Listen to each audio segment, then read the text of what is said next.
요일제는요, 형평성을 중요시 여기는 거예요. 그런데 혼잡 교통세는 형평성이 아니라 효율성을 보는 거예요. 그래서 우리가 1년 딱 보기에는 그냥 뭐 교통체증 완화하는 뭐 그런 거 아니야? 그리고 이걸로 똑같이 20% 교통 혼잡 절감한다니 요일제 전에 했던 거랑 똑같네, 이렇게 생각할 수 있지만 그 전에 철학이 다른 거예요. 앞으로 이제 우리나라도 이제 어떻게 살아야 되는지에 대한 궁극적인 철학을 먼저 생각해야 돼요.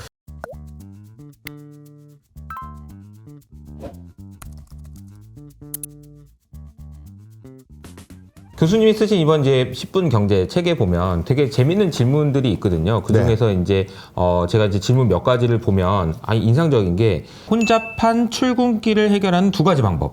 이게 지금 무슨 설명을 해드리겠습니다. 네, 혼잡한 출근길. 네, 이 방법 설명을 드리면서 지금 미국, 중국 오늘 그 얘기 많이 했었잖아요. 그런데 우리나라 경제 앞으로 어떻게 우리는 선택지를 선택해야 되는지 고민을 해보시면 좋을 것 같은데 설명을 좀 드릴게요. 1차적으로 교통체증을 막기 위한 가장 단순한 방법은 도로를 늘리는 거예요.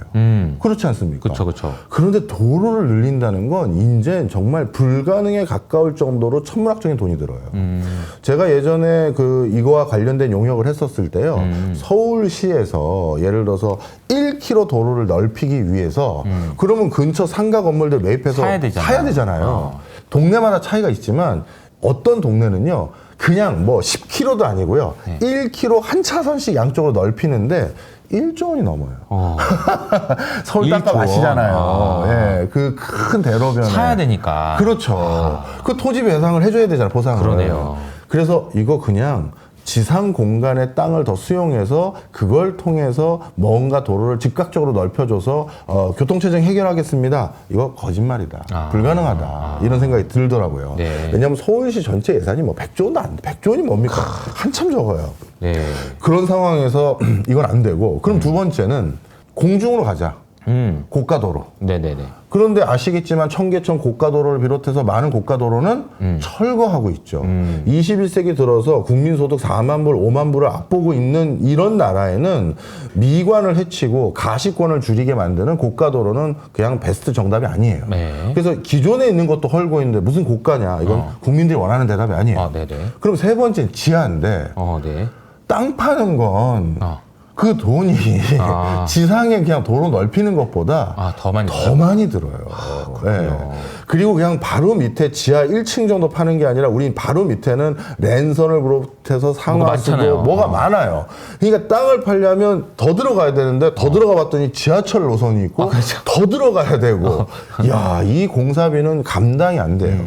그래서 우리나라를 비롯해서 대부분의 의미 있는 수준의 경제 발전을 이뤘던 그 많은 나라는 차선책을 선택합니다. 네. 도로 넓히는 건 불가능해. 도로를 더 확충하는 건 불가능해. 그렇다면 도로 위에 있는 자동차 대수를 일정 부분 줄이는 걸 해야 된다. 도로 넓히는 것도 어떻게든 한 푼 두 푼 모아서 하긴 해야겠지만 어떻게든 자동차 대수를 줄이자. 이렇게 돼요. 그런데 그 대수를 줄이는 방법이 크게 2가지입니다. 하나는 요일제. 어떤 요일에는 차 가져오지 마세요죠. 이 요일제의 확장된 버전이 홀짝제죠. 이거는 관공서에서 한 적이 있었는데 짝수만 운행을 하라, 뭐 홀수만 운행을 하라든가. 그러니까 한참 전에 했었던 것 같아요. 예, 맞습니다. 그러니까 인위적으로 특정 날을 정해서 그때 쓰지 마세요를 하는 거예요. 이 요일제 같은 방식이 있고, 또 하나는 혼잡 교통료라고 해서 우리도 이제 남산의 터미널로 이제 오면 그때 그 1,000원이든 얼마 내잖아요. 그런 것처럼 징수하는 거예요. 이게 싱가포르 가면 그런 게 있죠. 맞습니다. 그래서 도심지 내로 차 가져올 때는 돈 내세요. 이렇게 해서 돈을 부과해서 차량 이용을 좀 억제하려는 이건데 이 2개는 효과를 똑같이 할 수가 있어요. 예를 들어서 싱가포르에서 원래 요일제를 했다고 가정해 볼게요. 특정 요일 하루에는 차 쓰지 마세요라고 하면 단순 계산하면 그 월화수 목 금까지만 한다고 하면 주말은 써야 되니까 5번 이용할 것 중에 하나를 줄인 거니까 차량 운행을 20% 감소시키는 거잖아요. 요일제는 간단히 얘기하면. 그러면 혼잡 교통료 징수를 얼마만큼 올렸을 때 교통 이용량이 20% 주는지를 계산해서 네네. 그 금액을 부과하면 효과는 똑같은 거예요. 그러네요. 1,000원 부과했더니 5%밖에 안 줄어? 야, 2,000원 부과해봐. 그럼 10% 줄어? 안 되겠다. 2,500원 부과해. 20% 줄었어? 그럼 효과 똑같네. 이렇게 될 수 있잖아요. 네네네. 그래서 혼잡 교통료 징수 금액을 잘 정리하면 요일제나 또는 홀짝제처럼 50% 줄이는 금액도 있을 수 있어요. 그래서 효과성은 차이가 없어요. 네. 그런데 철학의 차이가 있어요. 철학에. 네, 경제 철학에. 어떤 철학인가요? 요일제는요, 형평성을 중요시 여기는 거예요. 우리 국민 모두 하루씩 양보합시다죠. 이해하셨죠? 네네네. 그런데 혼잡 교통세는 형평성이 아니라 효율성을 보는 거예요. 무슨 소리냐? 자, 예를 들어서 시내에 들어오려면 2,500원 내야 된다 했을 때 시간당 페이가 높은 사람, 그래서 시간을 많이 세이브하는 게 나에게 더 이득인 사람은 그깟 2,500원? 야, 내고 빨리 가자. 이렇게 되는 거고 시간당 페이가 조금 낮아서 2,500원 내면 어휴, 내가 뭐나 뭐 하는 사람은 이 돈이 부담스럽겠죠. 따라서 혼잡 교통료 같은 경우는 약간 좀 터프하게 표현을 하면요. 능력 있는 사람은 자동차 끌고 빨리 시내 들어와서 더 많은 퍼포먼스 해서 더 부가가치 만드세요. 그리고 능력이 좀 없는 사람은 좀 자제합시다. 이런 거죠. 형평성이 좀 안 맞네요. 안 맞는 거죠. 네. 그래서 우리가 1년 딱 보기에는 그냥 뭐 비슷할 것 교통체증 같은데. 완화는 뭐 그런 거 아니야? 그리고 이걸로 똑같이 20% 교통 혼잡 절감한다니 요일제 전에 했던 거랑 똑같네. 이렇게 생각할 수 있지만 그 전에 철학이 다른 거예요. 이해하셨죠? 네. 자, 그런데 이걸 왜 이 책에도 또 적어놨냐 하면 네. 앞으로 이제 우리나라도 이제 어떻게 살아야 되는지에 대한 궁극적인 철학을 먼저 생각해야 돼요. 단순히 단편적으로 지금 우리나라에서도 이슈되는 거 많잖아요. 상법 개정을 했다라더라. 그러면 이거는 어떤 변화가 있느냐 이런 게 있고 상속세는 또 어떻게 된다더라 이렇게 있고 토지 거래 허가 구역이라고 해서 토어세는 어떻게 된다더라. 이 수많은 어떤 변화들을 막 도모하고 있어요. 그리고 이제 본격적으로 AI, 로봇 이런 것들을 우리도 활성화시켜야 되는데 그런 거 하기 위해서 개인정보 데이터들 이런 것들을 그 디벨롭하는 회사에게 더 줘야 되느냐 말아야 되느냐. 자, 이런 것들을 그냥 투자한다고 해서 주가에 어떤 영향이 있는지만 생각하지 마시고 네네. 제 책의 목적은 결국 우리가 우리나라 사람이니까 우리나라에서 계속 살아야 되잖아요. 그쵸. 이민 갈 거 아니면 네. 70억 없으면. 네. 네, 그러면 우리는 과연 어느 쪽으로 가는 거야? 동으로 가는 거야? 서로 가는 거야? 위로 가는 거야? 아래로 가는 거야? 그리고 그걸 가는 그 지점을 설정해서 그걸 달성했을 때 어떻게 되는 거야? 그렇지. 뭘 원하는 그 철학이 뭔지 이걸 판단해야 돼요. 그러네요. 그래서 그 철학은 난 동의하기 어렵습니다라고 하면 그런 것들을 주장하는 국가 리더십이나 오피니언 리더들한테는 저는 거기엔 동의할 수 없어요 라고 얘기를 할 수 있어야 되는 식견이 지금 필요해요. 네. 우리 모두가. 네. 그렇지 않고서는 이게 누굴 위해서 이걸 하는지도 잘 모르겠고 이런 것들이 생기거든요. 바로 그래서 그런 화두를 던지기 위해서 정책이라는 걸 딱 두 가지, 형평성과 효율성, 어느 관점이 더 이게 강화되는 거지 생각해 봤으면 좋겠다. 단순히 도로 혼잡만 생각하지 말고 그런 관점에서 말씀드린 겁니다. 야, 그러니까 이게 어떻게 보면 형평성을 인정해 줄 거냐, 효율성을 인정해 줄 거냐, 이게 그 철학에도 그렇죠. 하고 결국은 지배 체제, 네. 그리고 이제 정치 시스템, 네. 뭐 등등 모든 것들의 기반이 되는 거잖아요. 네.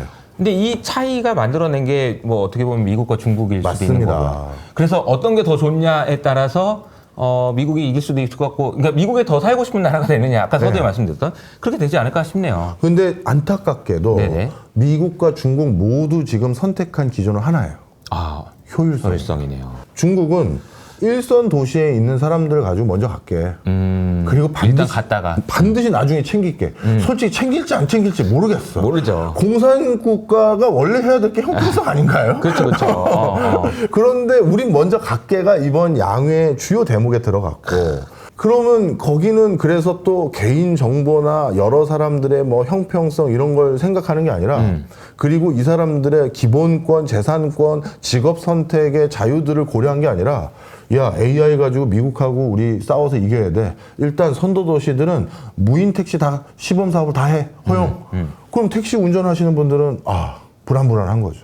그리고 그 운전 내 일자리를 참 위태롭게 만든 그 무인 택시가 알고 봤더니 그동안 나한테 데이터를 다 가져갔더라고요. 이런 소리까지. 근데 나한테는 돈 한 푼 안 줬어요. 이 효율성으로 가는 거예요. 이기기 위해서. 근데 미국이 가만히 봤더니 야, 중국은 저래서 우리 기술을 턱 밑까지 쫓아왔어.